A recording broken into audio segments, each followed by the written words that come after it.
আসসালামু আলাইকুম ওয়া রাহমাতুল্লাহি ওয়া বারাকাতুহু। সুধী দর্শক, আপনারা আমার নাজমুল ইসলাম চ্যানেল থেকে সবাইকে শুভেচ্ছা রইল। সুধী দর্শক, আমি আজ যে বিষয়টা বলবো, কানাঘোষা চারিদিক দিয়ে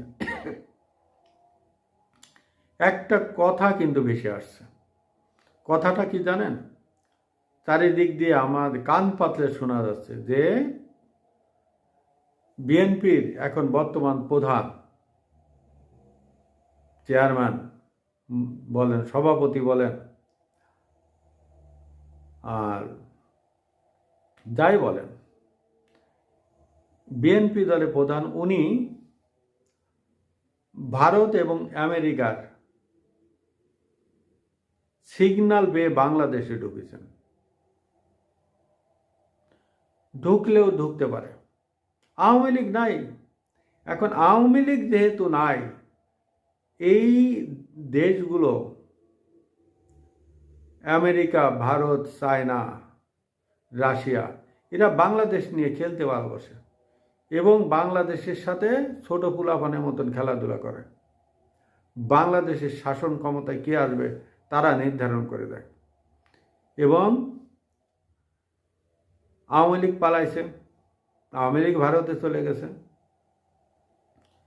এখন তারা বিএনপি চেয়ারম্যান তারেক জিয়ার সাথে একটা ডিল করতে চাই। কারণ যদি আমেরিকা, ভারত বাংলাদেশকে ছেড়ে দেয়, বাংলাদেশ মহা বিপদে পড়বে।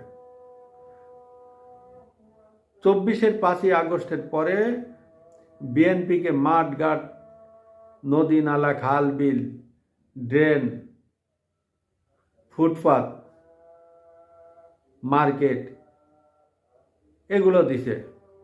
আর আমাদের একটা ইসলামী দল, তারা এই দেশে সমস্ত অফিস আদালতের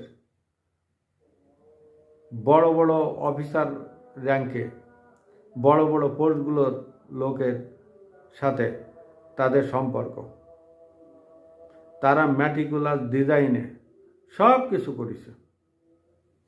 আর বিএনপির ব্যর্থতা কি জানেন? 24-5 আগস্টে এই পুলাপানের কাছে ক্ষমতা ছাড়িয়ে দিয়ে তারা এখন বিপদে পড়ে গেছে। তারা কোনো ভূমিকা নিতে পারেনি। আর নিবে কীভাবে? খালেদা জিয়া অসুস্থ ছিলেন, তারেক জিয়া দেশ ছাড়া, আর যেসব নেতা নেত্রীরা ছিল তারা তো ওই যে পরিস্থিতি ভালো দেখলে হাল ধরতে পারবে, পরিস্থিতি খারাপ দেখলে দৌড় মারবে, এ অবস্থা। আমেরিকা, ভারত দেখলো যদি বাংলাদেশকে এভাবে ছেড়ে দিই